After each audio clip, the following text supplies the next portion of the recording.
Kurt, it's true. I'm channeling from the cosmos right now. It's all your fault. I got so excited to interview that guy, Nas. He was awesome. And yeah, the interview's on my show, but I also created a YouTube video. That's right. Sharing some thoughts actually about that movie, Shattered Dreams, about sex trafficking. I did not realize that there are really heavy, serious topics in the mix of the Intergalactic Film Festival as well. Wow, full range. That's my kind of stuff. I'll talk to you later.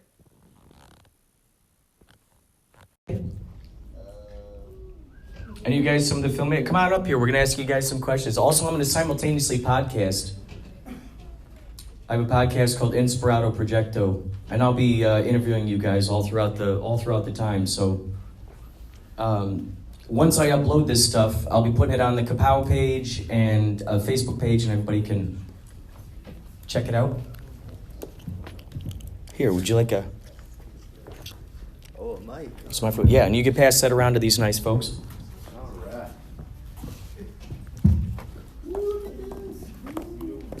Wow.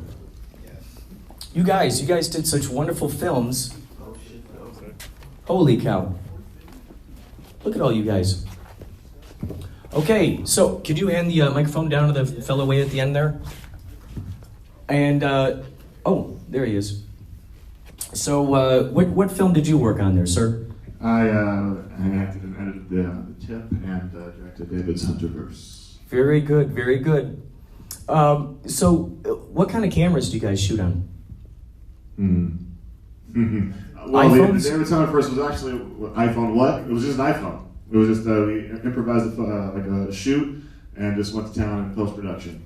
And for the Tip, I didn't direct that one, so maybe Amy can answer that. Do you know what kind of camera they used? We don't even know. No, that was not my role in the Tip. But. It's extraordinary to see what can be shot on a phone, and the fact that it translates really well up onto a screen. Yeah, it's incredible. I think that what excites me the most is seeing the projects that people are creating, and they do the best that they can with what they got. They don't feel the need to go out there and get some high tech camera. They're just like, okay, I got my phone right here, and let's create this. So, man, how long have you been making movies for? 5, 6 years. 5 or 6 years? Mm-hmm. And you just keep going. You're very prolific. Yeah, every right? KaPow so far. Yes, that's right. 4 in a row. So, so the man to your left there, he was in one of your films. Are you a voiceover actor, sir? Yes, sir. So you actually do trailers? Trailers, animation, everything. How long did it take for you guys to shoot that? We actually shot them last year, 2 Saturdays in August or September, and then just edited. Matt took the reins, and it was just all improv, just off the top of the head, to see what we could come up with, and then we start putting them out on Instagram this year. Oh, that's cool. In June. So just like little bits here and there? Yeah, little bits, little voices, characters I do. I just wanted to showcase and actually show my face behind it instead of just a voice reel. That's great. And the fellow to your left, he was in the Tip, right? Yeah, I wrote, produced, and starred in the Tip, yeah. I focus mostly on like the pre-production stuff, like planning it out and making sure everything runs smoothly on set that day. Now, do you work for Postmates? Was this sort of like a true life I've story got of some sorts? experience doing Postmates, yeah. No one would have guessed that could turn into its own film, right? A Postmates movie. Everything is exaggerated experiences of real life occurrences. Now, do you eat the food on the way to the people's house like I hear about Never. Postmates? Okay, very good. Never. Of course, you you never never did did. for all of them. Yeah. And so, how long did that take to write? How long did that take to put together?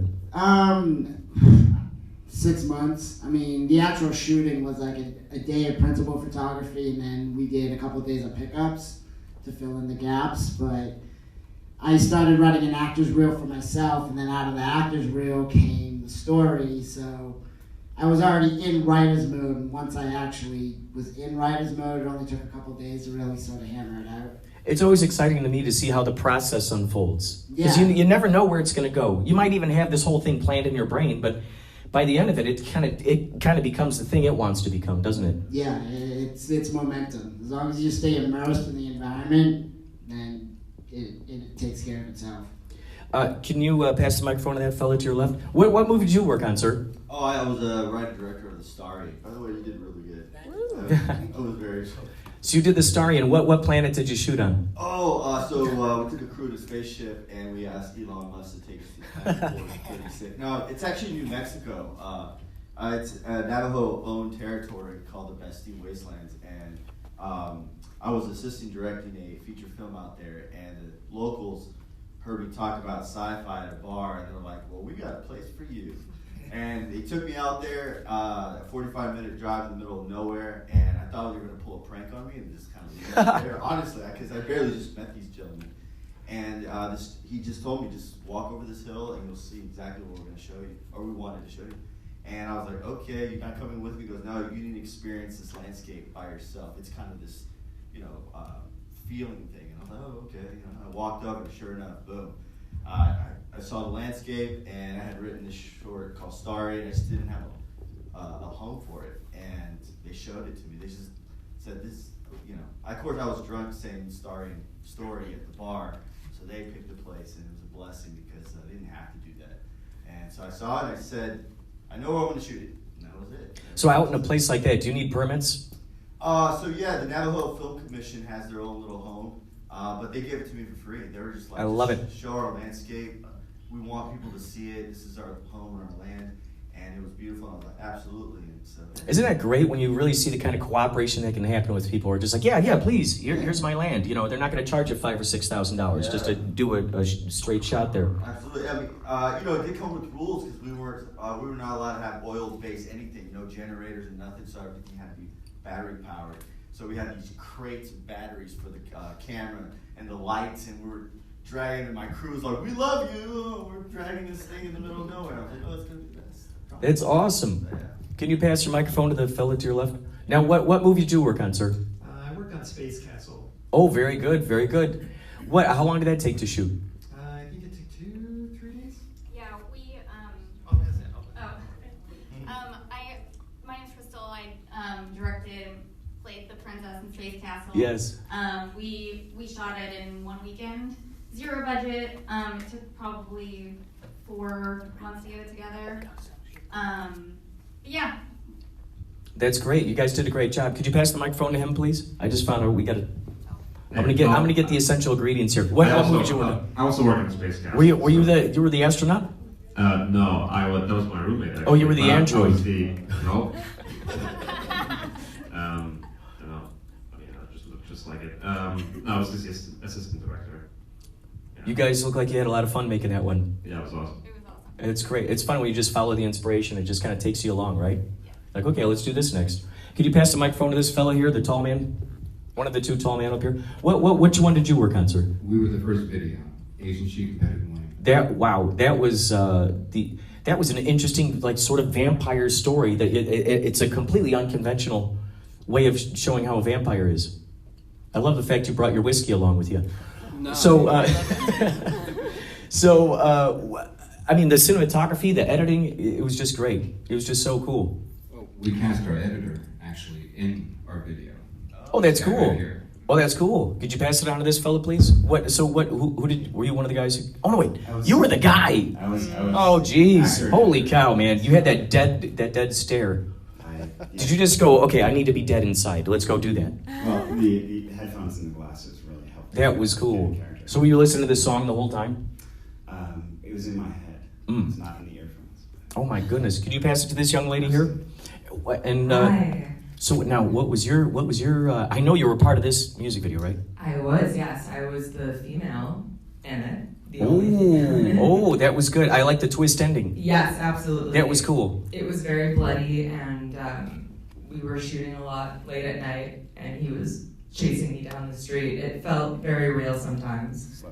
Yeah, it felt like I should actually be really afraid. The practical effects were phenomenal. Yes. Can you pass it to this fellow, please? Absolutely. What did you do? What did you work on? I'm actually the production designer with Kevin Beauchamp and Manda Lopez, who isn't here, but I helped get everything together as we needed, help build the set. But all of us in this group and the others who aren't here, we all played different roles in making this, since we were all do this in our daily lives too. We all wear different hats, so it was definitely a group effort, and we all had a big part of all of it all the way through. And I think that's the best thing. You know, with each of these projects, I'm sure some of you were the caterers and you were also the main character, and then some of you were also, you know, bringing in craft service in the morning, and then you were also editing. I mean, that kind of cooperation is really what puts these things together. Absolutely. And I think you end up appreciating it, you know? I think so too. I mean, we shot over 8 days in 2 months to get all the different areas, as well as working with special effects over 3 days on our studio. And no permits. And no permits. You know, I would love to do a whole class, a whole seminar about guerrilla filmmaking, how to get away with stuff. I think that'd be great. Yeah. Just find out, okay, what are the free locations? Okay, let's just, I'm a tourist, we're shooting on my iPhone, you know, that kind of stuff. Well, you guys, thank you guys so much for coming out. We got to clear out. Sweet April over there is getting ready for the next block coming in. So thank you guys so much for coming out here. Thank you so much. Thank you. You guys can take some photos over there in front of the backdrop too if you want. Yeah. Oh, thank you.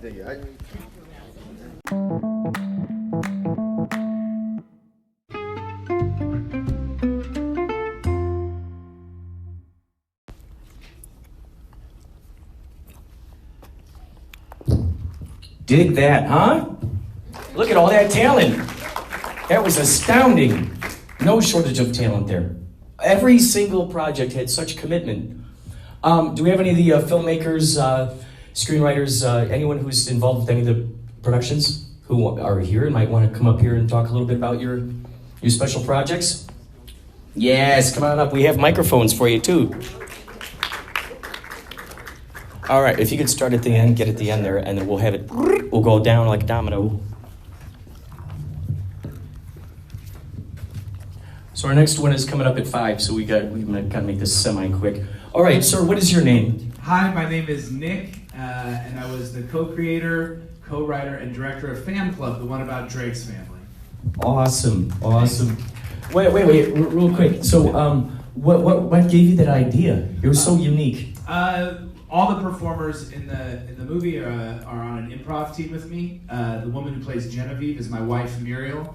And one day, her and Tony were hanging out, and I started making fun of them, calling them Drake's nerdy brother and sister. They started doing the characters, and everyone filled in, and the world became real. So was that all mostly improvisation? Well, all of those beats, it was very scripted. I mean, every single particular setup had plenty of room for improv in it, but the overall story arc and all 8 episodes of season 1 is all very scripted, even though the moments are improvised. Oh, okay, so you got an entire season of that craziness. We sure do, and if you want any of that information, I have beautiful stickers and all the information's on the back for you. So, okay, you know what I thought was so funny was you got the straight man there, you know, the psychologist. Yeah, you know, yeah. He's got all these, he's decorated, you know, he's got all these degrees, yeah. And he's really trying to hold it together in the midst of this absurdity. But then you see him joining in and tackling him, you know, it was just so funny to see him break through that. And then you can't help but wonder, like, how did she even get that boyfriend who's like hanging out outside the window? I think there's going to be a whole lot of stuff that unfolds, right, in each of these episodes? Yeah, absolutely. We called it Fan Club because we really wanted to have this goofy world feel like a family. So the doctor gets involved, everyone really comes together. We try to make every episode like kind of end on a feel-good, uplifting note, and the whole thing is about family and everyone gets sucked in. And it's funny too because who she calls the knight in the shining armor, it almost feels like he, just as a joke, he threw out that Drake was dating J-Lo just to kind of stir up the pot in there, whether it was real or not. It seemed like something he'd be like, oh, let's just see what happens if I say this. Yeah, for sure. Everyone loves pushing their buttons and getting them wild up, for sure. That's awesome. Can you pass the microphone on to this fellow, please? I can. Thank you so much. Thank you. So, and what's your name, sir? I am Brett Puglisi. I was the director of I'm a Comedian. Awesome. Is that guy a real comedian? He's trying to be a real comedian. He's an underdog comedian, I guess. He plays at a bunch of local clubs down in Brooklyn and in Queens. He's from Queens. He's really trying, and I think he's funny, so along the way I'm trying to cast him for films. He's also an actor too. He's acted in a lot of my films, and good friend. How did you end up finding him out there while you were at a club or something? No, I stumbled upon him on set. Somebody else casted him from my school, Pratt, and then I just met him on set, and I was like, dude, like, let's tell jokes together. It was cut together really well. Thank you. Yeah, the music stuff was kind of like not planned. He just had the guitar and he's a goofball, so that was fun to cut with. And I didn't really have to find music because he just did it himself. Well, he was very entertaining. He had a good subject to put a collage together with. Yeah, he's awesome. How long did it take to shoot that one? Probably over a few months. It was an assignment for class, and then the Soho Playhouse one we shot in, that was like after semester ended, so I just continued to shoot, and then probably took me a little while to edit because it was around like 10 minutes and I got down to 7. Around like a year. Editing took longer than it took to shoot. It was a great job. You did a great job. Can you pass the microphone on to this fella here? And sir, what project did you work on? Car Stealers. Oh man, that was so great. That cinematography, man, it was just great. Where did you come up with that idea? It came out of like not having a job and like hanging out with my neighbor, you know, and we like ridiculous things, and we wrote this in a day, and we're like, let's make it. You wrote it in a day? Yeah, but then it took like 2 years to make. But yeah, of course. How did you find all those locations? Do you own those areas? Or? No, I mean that's all like Echo Park area, kind of. Like old school Echo Park, kind of near where the Bob Baker Marionette Theater is. That area, you can get like a permit for $650 and just shoot in that whole area. So you shot the whole thing. Yeah, so we could get that one shot of the background of the city. It's like it has that same shot. That seems like a pretty cool price to be able to just shoot all over that kind of playground. Yeah, I mean it wasn't 100% legal. You gotta do what you gotta do. Yeah, you got to. Yeah. So the best filmmaking is made by guerrillas, isn't it? Yeah, I think so. When you don't have a lot, you just kind of have to do it. Yeah. You just gotta follow the inspiration. I'll apologize later. Yes. Yeah. Wait for the people to bail you out of jail later. It's funny. The cops would come by and they'd be like, "No, we have bigger things to do." Oh, that's. But good. we did have a permit, so I mean, if they did say anything, we could just be like, "There's a permit." And plus, a lot of them are in SAG, so even if you gave them a part of the film right away, of course. Could you pass your microphone on to this fellow, please? Oh, real quick, by the way, could you pass it back to him real fast? Where did you find all those people? Did you put out a casting call? Were they friends of yours? Yeah, they're all friends that I've been working with for a really long time. So it's just like really melded. Was any of that stuff improvised? So what we did was a couple of rehearsals and then put whatever we improvised into the scripts that would happen. But there wasn't a lot of changes. Yeah. I liked how the absurdity, but they never once. There's never this self-awareness to it. Yeah, I really appreciated that. Yeah, you have to nail they have to believe that they're in that world. That's where the comedy comes from. Yeah, I loved it. Thank you. And sir, what is your name and what project do you work on? Hello, my name is Michael Driscoll, and I did 2 Black Coffees. That was really cool. It was a mind bender. Because you're going backwards in your brain. You're going, wait, okay, so this one, that happened first, and then it got here, and that's what That's happened. like a daily thing for me. There you go, and you presented it on screen for everybody to see what Yeah, that's like. thanks for coming, guys, by the way. Yeah. Where did you shoot that? That was shot in Prague, in Czech Republic. And it's based on a true story about when my ex-wife tried to poison me. I'm joking. It's Oh my God! I've never been married. That's a good story, though. No, I always throw that joke in because I don't know why. Actually. Why not? It's just bands. Anyway, sorry. Carry on. So I like the fact that it was shot in black and white. Yeah, we shot on Super 16mm. So I was lucky, actually. I was working on a TV show in Prague for a long time and living there. And, it was a period drama, a Netflix show. And we were very bored doing the same thing every day. So I asked the actors, like, yo, do you want to shoot something? And they all jumped at the chance. And we went and shot this thing and wrote this little thing. And obviously, when you're in Prague, it's a very beautiful city. I was very influenced by people like Kafka. There's a Kafka museum. Yeah. So it's quite pathetic and bleak. I borrowed, so everything was borrowed from, the production. So I shot it on Super 16mm, and then the thing is with this film, there's a lot of visual effects in it. So when you put in visual effects, you're going to lose some of the film grain and stuff like that. Did you already know going into it was going to go backwards? Yeah, everything is pretty much storyboarded as it was. Yeah. Because I'd like to see it. I'd like to play it backwards so I can see it forwards. Well, it actually, like, half of it plays backwards. All the exteriors are backwards and all the interiors are straight planes. So it's 2 points at a time and that meet in the middle at the end. Wow. So, yeah. It's cool. I mean, yeah, it was fun. Yeah, Christopher Nolan would be very proud of what you did. Oh, reminds me of like a Memento kind of thing, you know? Yeah, cut and paste, like, oh, let's just stick this in. Yeah, that was a good, a big influence actually at the time. I mean, yeah. That's awesome. Yeah. I liked it. Can you pass your microphone? And what is and what's her name? What project did you work on? I'm Austin Frick. I did Happy Hop Kebab. Oh, good. I loved how you just had so many different animation things in there. It was so great. Yeah, thanks. How long did it take for you to animate that thing? I did it. This was my thesis film for my senior year of college, so I did it in like just under a year, I guess. Yeah. What made you decide to have so many different mediums in there? I thought that was awesome, like the Photoshop thing where he's like squashing down and diving through the laser room. Yeah, that's scary, right? Very scary. Yeah, well, I had a lot of ideas when I was brainstorming my film. I wanted to do I had a lot of ideas of like just little styles and stuff, like the part with the face and the sewer. But they were all like too small to be full film, so I was just like, oh well, I'll just combine them all together and like build a story around it. That's Change good. the narrative. Thank you. Yeah, so that was the. It's great because the Happy Hob, is he Happy Hob Kebab or is he talking about something called Happy Hob Kebab? He's celebrating the holiday. Oh, it's a holiday. Yes, it's the I got biggest you. holiday of the year. And in order to celebrate that, you need all those essential special ingredients. items, yeah, exactly. That's great. Yeah. That's great. Yes. Can you hand your microphone over to this fellow, please?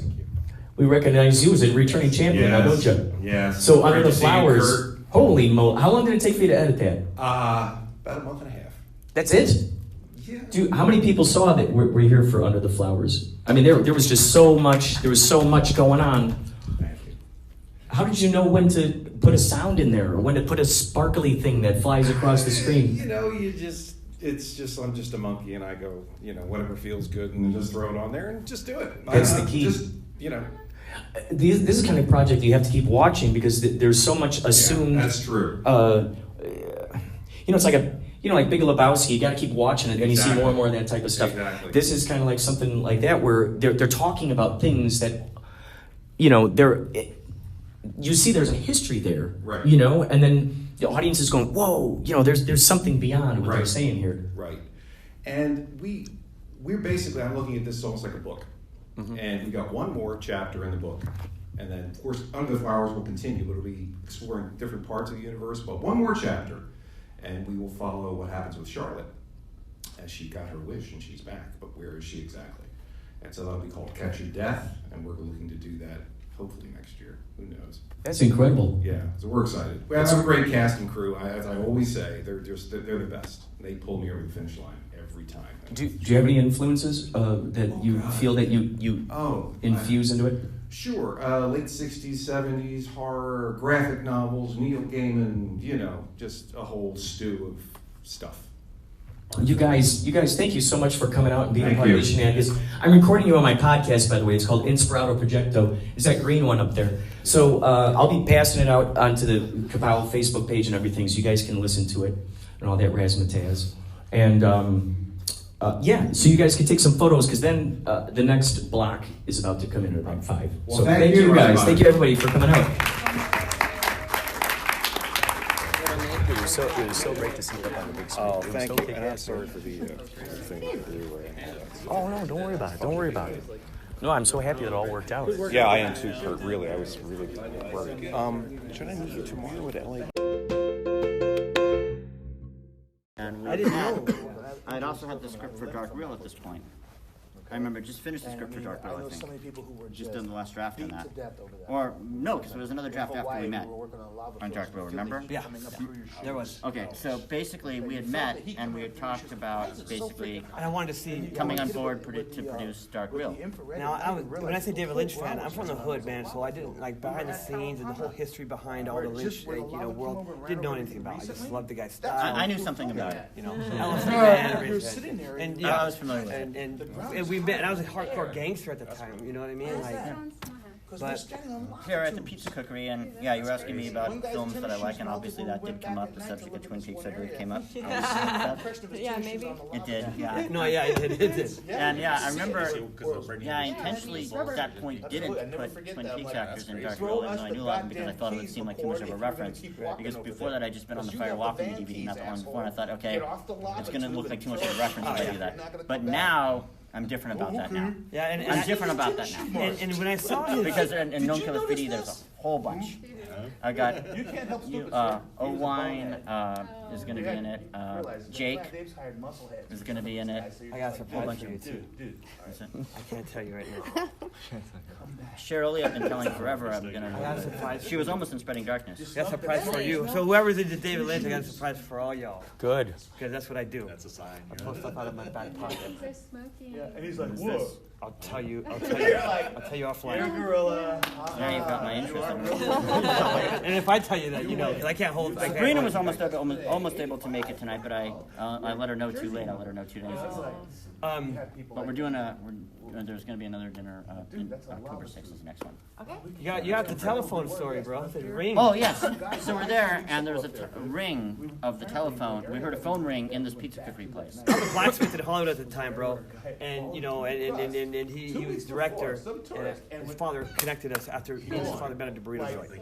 Yeah, and he said you should meet this guy, and I said okay, I'll meet with him. So we met up, and about producing it, and then the phone rings. We hear a phone ring, and I said okay, there's somebody's phone. There's nobody sitting over there. It's like the phone. We're sitting here in this rustic style restaurant. And there's a fucking phone, and it's not a cell phone. It's metal on metal. It's a metal ring. It's a phone, right? So who answered it? Nobody answered it because there was no phone. We couldn't find the phone. I knew the you just owner heard the of ring. the restaurant. I knew the manager. Yeah, we didn't hear the ring once. Like we're just like looking at you. We're like, where's that coming from? Where's that fucking coming from? So we get up and in pursuit of trying to find out where this ring. Is there a room back here? Is there a compartment?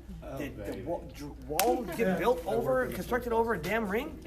No, it didn't. The phone didn't exist. No, and that to me, I'm part of Patchy, dude. So we're like big on signs and shit. You know what I mean? And I remember that. And we were just like, just like with that fucking owl, dude. Do you remember when we were standing in my fucking driveway? You saw an owl? And the owl came. Okay, so owls to us in Native American culture, no matter what you say, and you go to CVS, you see owls everywhere. They're not what they seem? They are not what they seem. I was going to say it too. Owls are bad omens to us. It means it's a bad sign of something to come. That's why owls are not welcome on Apache land, right? We were fucking speaking to each other right before we went park. So the owl almost got you, or what? Well, you can't hear owls when they come, right? It's weird. It's the oddest thing. So it just swooped over us, but that was an omen that I should have read. You know what I mean? That explains the thing with Leo Johnson walking through the woods, and the owl swoops down before he finds Windmill's cabin. Oh. I don't even know what you're talking about, but in my land, that would fucking ring true. It's in the second season. Wow. It happens. It's an important piece. This phone rang. Leo finds Windmill's cabin. Windmill has him, puts the collar on him, shocks him. Oh yeah. Bad omen. Yeah. We finally got. Speaking of Leo, Eric Duray finally came to the festival this year. Leo. He was very nice. Yeah, he was. That's great. His son was super nice too. Yes. Yeah, he was. Yeah. You got to thank Adele for that one. She kind of hooked it up. Nice. Yeah, we talked to Billy. I pushed the festival and his appearance agent. Oh, nice. I told him I have his card. I said I would give his info to Robin Dean. Oh, wonderful. So Does he seem interested potentially? He's very interested. He's very interested. You know Sherilyn comes to the festival? Yeah, I mentioned that. So I sent that text. This is all inner workings. Yeah. I'm not in that circle. You know what I mean? Like, well, you actually are in the circle. Well, no, I'm in the circle, but what I mean is like I'm not abreast of like. No, did you ever meet? That's right. You met Grace Zabriskie, right? Yes. She was at our premiere. Yeah, hell yeah. Yeah, you know Zoe was in the scene with Grace in Twin Peaks. He goes, that's the look I want. Oh, she worked with Grace. They're putting the bombs in the Batmobile. They have a discussion about beef jerky. Turkey jerky. Yeah. 3. Wow, really? Yeah. Wow. The turkey jerky. No shit. Yeah, with Grace. Because Grace was at the Dark World premiere. Yeah, she was. Grace. She's something else, man. She's cool peeps. Yeah. Fuck, she's cool peeps. That's why I really wanted to meet Ray, and Did not end up getting to meet him. I was gonna go up and say hi to him. Wasn't there. Yeah, and he wasn't at the premiere either. I didn't see him at the premiere. Right.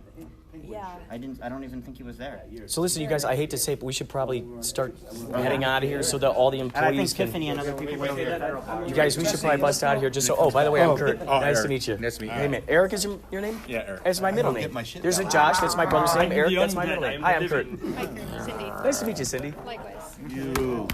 Great job. You guys did such a phenomenal job. It was so much fun to see you. I gotta grab that pillow. Yeah, definitely.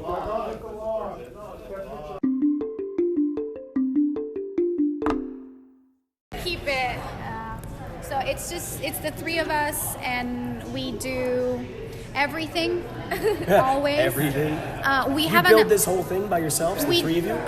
We the concept is ours. We started the concept almost 3 years ago, and we've been doing the festival for 2 years. And what we have started, we did everything that we knew we could physically and possibly do on our own, because it was really difficult to find help, mostly because we live here. So you have to go there and you kind of have to be like, hey, what's up, trust me. And it's a process. We have a lot of people that help us now. It's amazing, but we have fun, getting down and dirty and kind of, putting the chairs out and doing that part, because we feel like it's our baby, So that's the first year we painted the cinema. Oh, you're right. ourselves. Oh, wow. Yeah, we did it. Yeah, everything. What's the name of your film festival? Not Film Fest. Not Film Fest? Not Film Fest. I love it. It means it's of course www.notfilmfest.com. Pretty straightforward. Thought-provoking films. Yes, that's the whole. And we, it's called Not because it means night in the slang of the place where we have the festival, which is Sant'Arcangelo di Romagna, this tiny little town, beautiful, looks like a postcard, in the center of Italy. But it's also not just a film fest. We have it becomes an experience because our filmmakers come from all over the world, so they're forced to sleep together in the same hotel. They're forced to spend the entire week together. There's activities that start at 11 a.m. and then we close our bar at midnight. Well, it never actually closes at midnight, no matter. 2 a.m. Yeah, 2 a.m. We're still there. You're having wine, but that's how you form the community. That's how people from all over the world get to. Yeah. It's when I hear, actually, there's 2 people this year that that called me, and they went to the Venice Film Festival together after meeting and Not Film Fest, and they're actually working on something together, which makes the whole experience work. Yes. That's what we do it. Awesome. Right? I love this. We were just talking about this earlier, how it's so cool how these people come back around and they start seeing each other and they start hanging out and they start creating the projects together. It's so fun. It's unbelievable, and that's why one of the best feelings that we have is when people want to come back to the festival. So we had, the first year we had people begging us to have a role somehow, like, I want to come back, just, I need to do something. A couple of, one of them was a judge this year, another one, cool. 2 of them were judges this year. And filmmakers the ones that were already in the festival, they send us new movies. They're like, this is my other movie, let's do some, please, I want to come back, I want to spend the week just hanging out. So it's a week long? It's a week long, it's an entire week. And we host all of our filmmakers. Oh, okay. So it's a lot. If you Yeah. if you can get to Italy, if you can get to Sant'Arcangelo di Romagna, you'll have a place to be. You'll have breakfast and lunch every day. Dinner, you're kind of on your own because we're screening. It's incredible. But It is incredible. and we also want the restaurants of the town to be discovered. Not just, we don't need to tell you everything. A little bit of freedom. And it's just it's just funny when people have their screenings and the other filmmakers are like, oh guys, there's Set screening today or Gavin's screening today, we gotta go, and it just becomes this huge little thing. I love it. Yeah, it's Oh my fun. gosh, You this guys is the should first time come. we've talked to other film festival people. It's a bunch of us. Do you have a so card cool. with you? You know what, I might, which is very odd, but I might have a card. So you live out here now, or is this during what? No, I've been in LA 13 years now. Oh wow. So okay, It's 5. so I'm tomorrow's pretty booked, but the next up until the 19th, Okay. we're only a mile down the road here. It's called LA Grip Okay. Studios, Yeah. and it's they rent out equipment and they have their grip people for different movies and stuff. Fantastic. But I'm doing a podcast in the studio. Oh, thank you. In the studio there, and the address is on there. Yes. So wait, what's today's address? I mean today's date. It's the 15th. When you burn the candle at 33 Is it the ends, you're just like 16th? what? So It's tomorrow. The 16th. Wait. Oh, today's 16th. I am of no help at all. 17th. guys. It's the 16th. 16. Yeah. Today's 16th. Okay. Yeah. So the 18th, if you want to come by. Yeah. And then we'll talk all about this stuff. Of Plus, there'll be course. other filmmakers there and stuff then from you here. can talk with Giovanni as well. He has a lot of insight. He's the only guy in the whole thing, so he tries to, to bring down the whole excitement that comes out of these two. Oh, So no, we're what just happens like, over there? let's do this. We're very excited about everything. Do you use Film Freeway or We Without a Box? We or? use Film Freeway. Mhm. We decided The first to. year we used Without the Box as well. We used Without a Box, and we use a European platform. What's the name? Fast Home. Fast Home. Okay. But we decided to just have everything together on Film Freeway because it's easier for us to keep track of what we have, we do independent films. We're cheap. The reason why we're cheap is not because we want projects. It's not the quality of the project doesn't come out of the budget, and that's what we've been advocating for this entire time. But we understand that when you make a movie and you make an independent movie, there's just so much you can do. And do you know that in Italy there is no much independent movies? They don't do independent movies. Not really. What is it like? The government is like. No, it's involved, really or is it people don't really believe in independent movies. They go for a big budget. I'm gonna have to say that a big budget in Italy It's is very an small. independent film in the United States, which is Interesting. Which is what I've been telling them this entire time. Like, dude, you don't even know, but you've been doing an independent all along. It's just that you don't. What a cool way! It totally depends on the definition of it, right? Yeah. So to some people, it's like, oh, it's just a low budget. And in another place, it's like, oh my god, the big budget. Yeah. There's this very young guy who shot a movie. He was very inspirational for me. I met him. He shot a movie with 25,000 euro, a feature film, 25,000 euros, and it was unbelievable. The film was so good. Which one? Ludovico Di Martino. He made this movie called Il Nostro Ultimo. The actors were great. The story was there, and that's all you need. The passion. The DP was really good. Yes. But that's what he'd been saying. When I talked to him, he said, "Listen, I'm 22 and I wanted to make a movie, and there's absolutely no reason for you not to make the movie. If you're not making it, you're finding excuses." Italy is, or that little town is not LA. People constantly say no to you if you they. Out here, pitch- you're saying. Out here in Los Angeles, right? They say no to you, or do No, you say no? yeah, in Italy. Oh, in Italy, they say no This to you. is the land of opportunity. Yeah, here, Oh, gotcha. Yeah, you can film anywhere. Yeah. I mean, here somehow, if You you're make it good, happen, you you're make it gonna happen. you're gonna do it. In Yeah. Italy, no, because people shut you down the first day. Oh, wow. Yeah, families as well. Well, It's really common. It's cultural, and it's a matter of protecting you. They know you could fail, and they want you to be prepared. But that's not the way to approach cinema at all, and art in general. No way. So that's what we decided to do is listen, make the movie, do your best, do it well, and you'll have a platform. You'll have a place to bring it. You'll have people that understand you. You will be able to confront and talk to people from around the world and understand what you're doing, why you're doing it, and move forward with this. So all we can do is create this platform and have something for them to say, I'm making a movie that will be screened at Knot, and I know that I have that. You have a home. Exactly. Definitely. Also, the great part is, helping out the movies after they're at the festival. Following them and helping them with distribution or anything that we can provide, any advice, anything that we have. It's Are you guys film producers as well too, or how? Yes. I've produced films, and I'm an actor. And I work in the art department and a production designer, art director. So it's tandem. Giovanni, who's not Giovanni is here. a producer and writer. Exactly. Okay. So everyone has our niche. Yeah. Yes, You're able of to all put it course. together. Yeah. She's, we work as a team, but she takes care of the movies and the subtitles because we need to subtitle all the movie in Italian. Okay. You subtitle them all? All. Wait. All. For the entire program? All.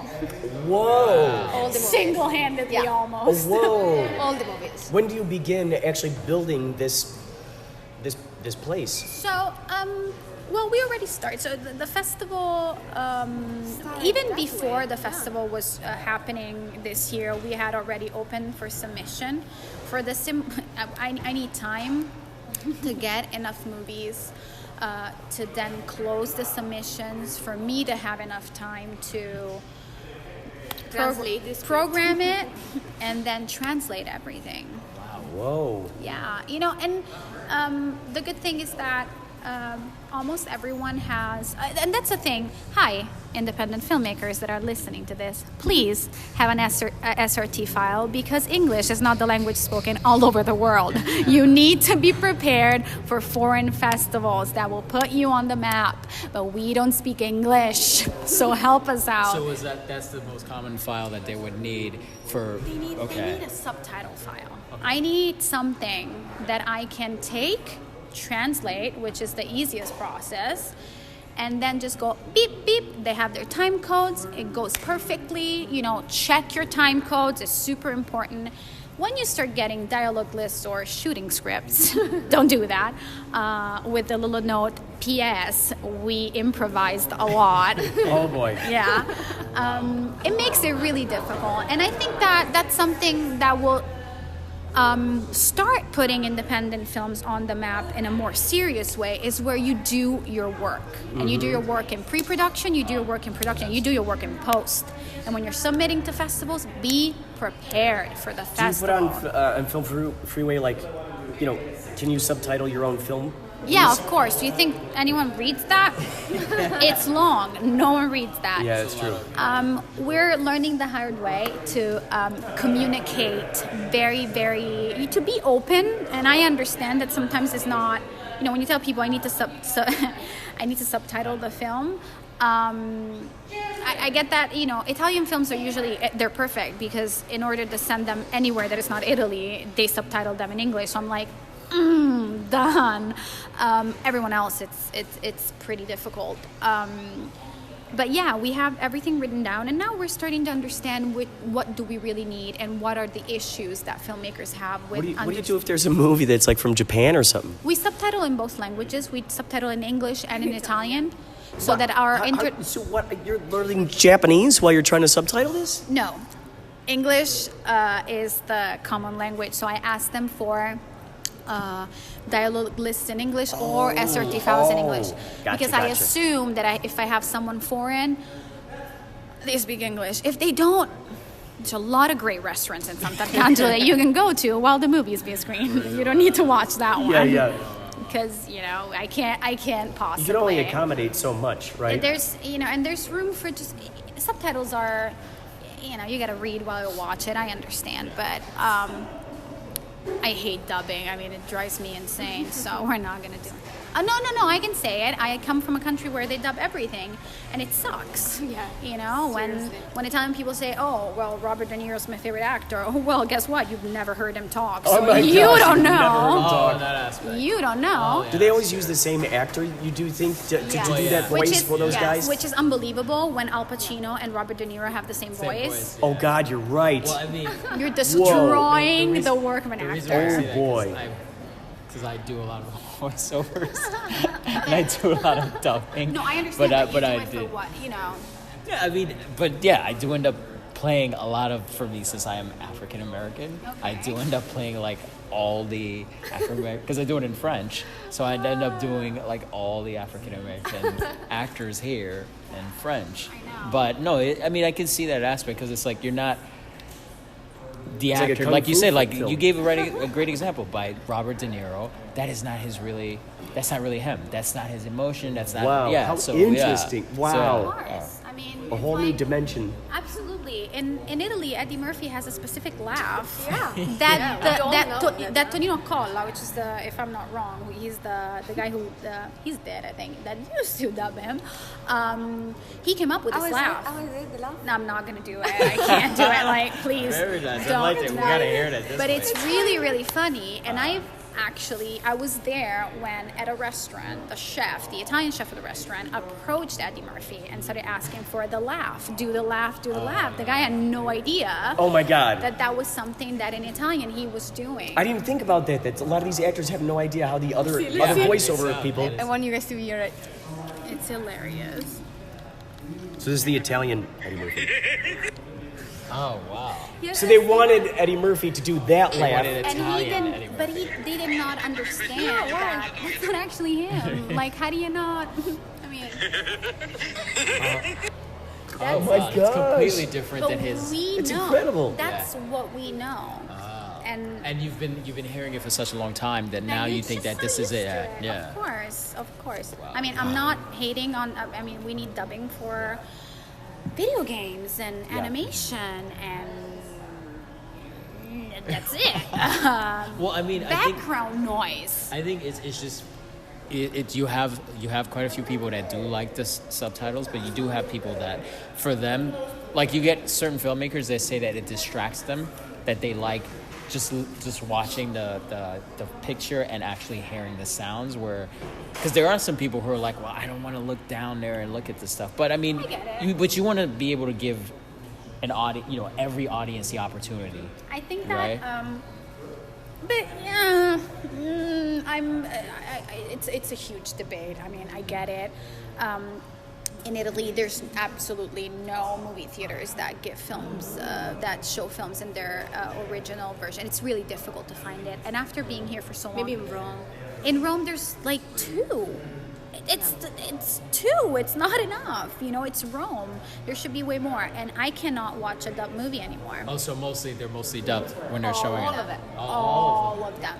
Every single one is. It's a huge market. It's a huge. Is business. it a movie or a TV show that I recently saw where these people they rob some kind of heist, but they look like Salvador Dali? La Casa de Papel. I just got those masks, That's and I'm actually gonna That's have. I might have one during the.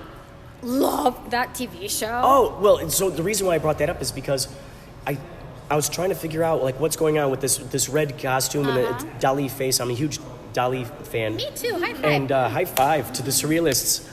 And I saw that, and it was in I didn't know what the hell language it was, but then I saw another YouTube video. I was trying to wrap my brain around what was going on. It's Spanish. And then from it was Spain. overdubbed. And I'm like, oh wait, okay, so the other one was actually so then it kind of put my brain in a loop, because the mouth wasn't like matching up and everything. And Well, and again, On Netflix. It's on Netflix. You can watch it in every single language you possibly want. I mean, you can watch it dubbed in Italian on Netflix. No, on Netflix? Yeah, really? There's options. and it's a TV show, a series? Yeah, there's a little button. There's a little button There's a that little lets you button choose where the you choose language languages. and subtitle options. It is a Spanish TV show. It's very, very, very well done. I'm gonna have to, kudos to the Spanish. They're coming up with amazing projects right now. There was a moment where the Italians were doing it, and then we just stopped for the past 40 years. Jesus. And then there were the French, and now the Spanish are coming up. We're gonna wake up at one point. Who knows? Maybe. It's a fantastic TV show. It's very well written. It's very well acted. It's that's cool. Super engaging. I think the characters are just amazing. I suggest that everyone watches this in because Spanish. I saw the masks online, and I'm like, then I ordered like 7 of them, and then I'm like, okay, now what is this in relation to? Because it had sort of I even ordered a T-shirt that actually has him, which I'm getting, and I had no idea like what any of that stuff was. I was just like, oh, it's Dali, It's an amazing idea of I'm not gonna ruin it for anyone, but if you're gonna have oh my God, now I don't know how to say it in English. But if you're gonna rob a place and you have people, how do you call it when you Like a have heist? like a kidnapping? When you have people that you just kidnap because you're doing a heist. Yeah. Okay, and there's people inside. If you want to be safe, what you do is, if the robbers and the kidnapped are all wearing the same clothes, the police doesn't know who to shoot. Wow.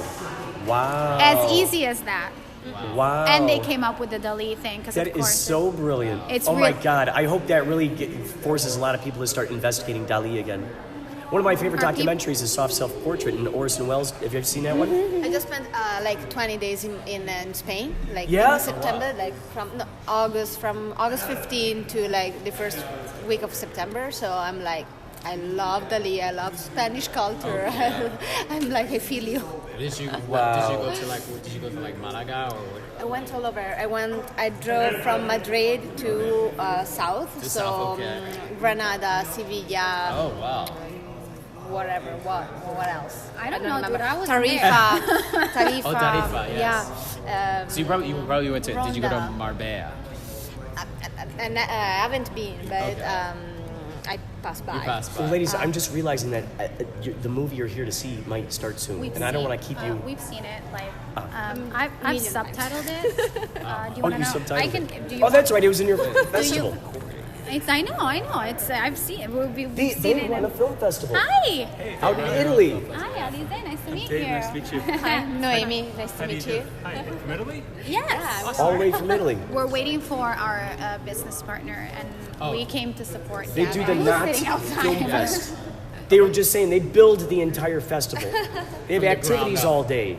I mean, it's crazy. Well, yeah, I mean, that is what you're doing. Right? God, that's admirable. It's admirable. Yes. Actually building it. Gavin was here last call. He won the festival this year. So that's why we're here. Crazy. I know. Wow. Well, good movies go around festivals, so we're gonna have to like. We're gonna have to see each other. We have to share it. We're gonna have to share at one point. I'm sorry that we come in August, so we're a little bit before you. But if you want, you can look at our program and we can give you hints on what's good. We can give you hints. Okay. Nice. Wow. No, I mean, it was great that you gave us, especially for all the filmmakers, knowing about the, submitting their projects to international places. Because I mean, it's a lot of filmmakers when they're making projects, they're doing everything they can to make the project, but they do have to plan if at any point this project has legs of its own and it's winning awards and it's starting to move everywhere, and they don't want to get to the process of like, oh, why don't we take it international, and then they run into this problem. You want to be able to plan. Well, I think that what's important is that you hear a lot of people say, I made a Sundance film. You hear a lot of people say, I made a Cannes sort of film or a Venice sort of film. I think that independent filmmakers, smaller filmmakers, should start thinking the same way. I made a such and such film, which also puts in post-production everything you need to be in that kind of festival. Because if you're making a Venice Film Festival, you know what you need in post. Yes. No one has to tell you. You already know because you know you made that film and you have your eyes set on that. Right now, not anymore, because Venice is becoming. Well, Venice is becoming Hollywood, and it's very if you win Venice, you probably win an Oscar. It's been happening for years now. But what I'm saying is that you have to the criteria. You have to plan ahead. Festivals, mostly for smaller filmmakers, are just necessary.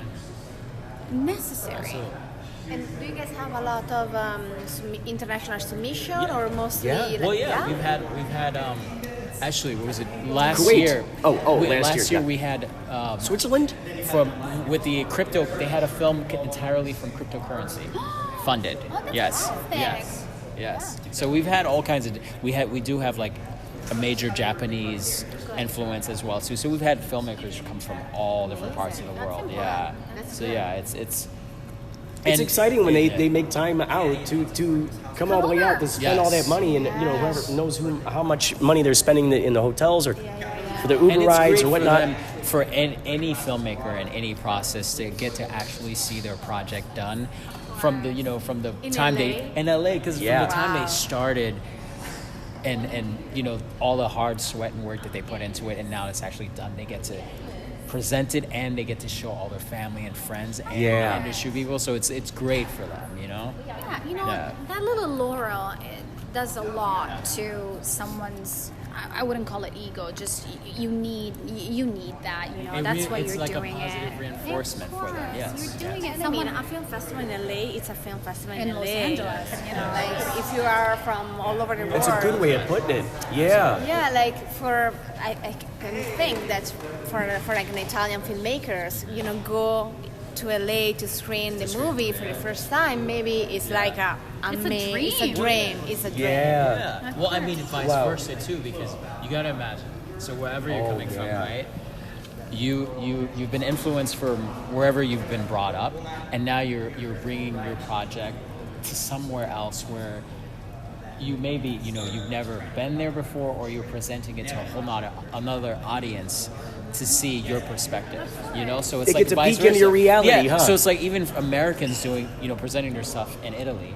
It's like they're anticipating how are the Italians going to react to my, what I'm bringing to them, and vice versa. What are Italians bringing here, and how we're going to react? So it's like usually filmmakers, when they screen international filmmakers, mostly American or not Europeans, when they screen at Not, they stand behind.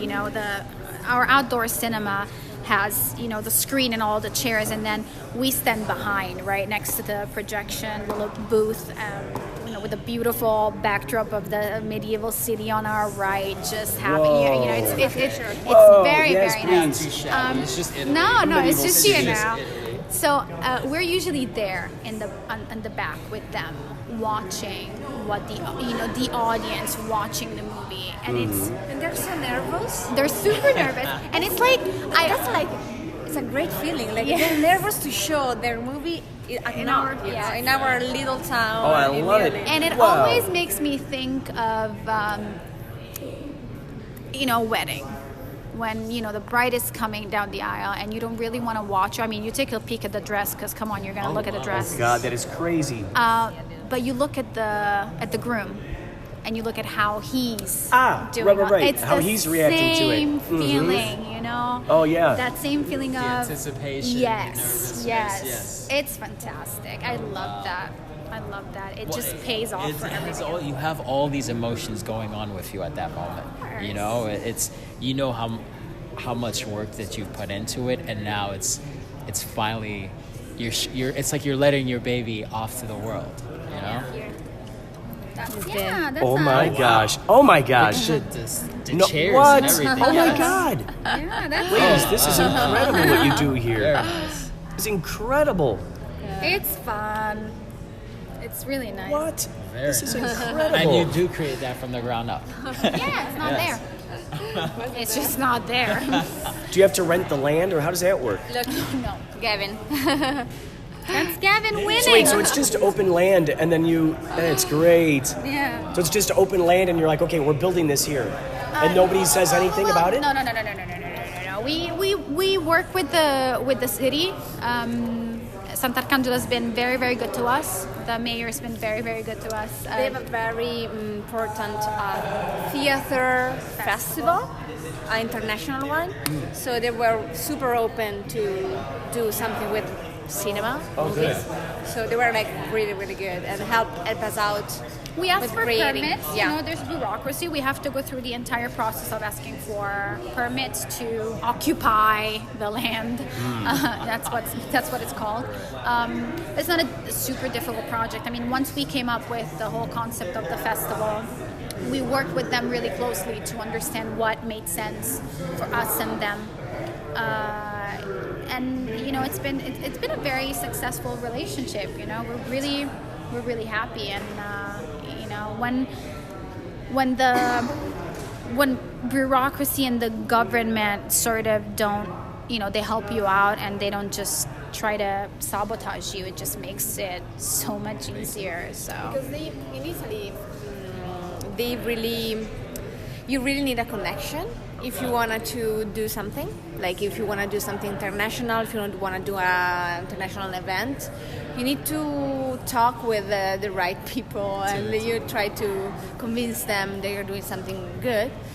Unless you have a very, very good project and you don't know anyone, and it's like still, you know, and you send out what you gotta send out. You know, when you do your work, you know, you don't. We were super surprised that we actually made it. yeah. Not knowing anyone, we just kind of went like, okay, this is what we're doing. They're like, oh, this looks amazing. Let's do it. Well, all projects are like that. If you think about it, any project out there in the world, we go, well, I have no frame of reference for this necessarily. Let's just go ahead and see what we can do here. Exactly. It becomes sort of this experiment of like, okay, let's see if we can get away with it.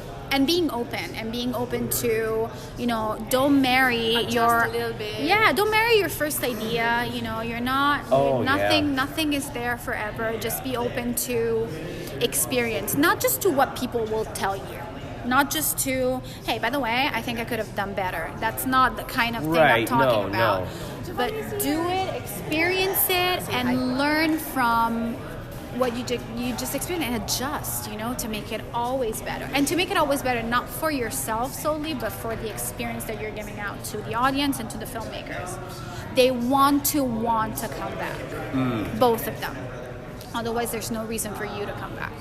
You can just stay home. Save a trip. Oh my gosh, that is save a trip.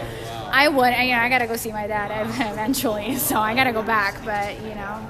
But it's good. I mean, it's incredible. It's good for you to, especially to be able to do. Not only the fact that you live here in Los Angeles, but you're also able to present art in Italy and be a part of history and a legacy. You know. Absolutely. You know, our dream is that cinemas all over Italy will start showcasing independent films constantly. Hey, Chris, these two gals, they put together a film festival called Not. Hey, what's that? Not Film Fest. Yeah, it's in Italy. They've just been telling us the whole story. Hey man, I'm Kurt. Nice to meet you. Gavin won, actually. He's with us. We're here to support. I love it. Wow, you guys, that's incredible. Yeah, Johnny's really excited about.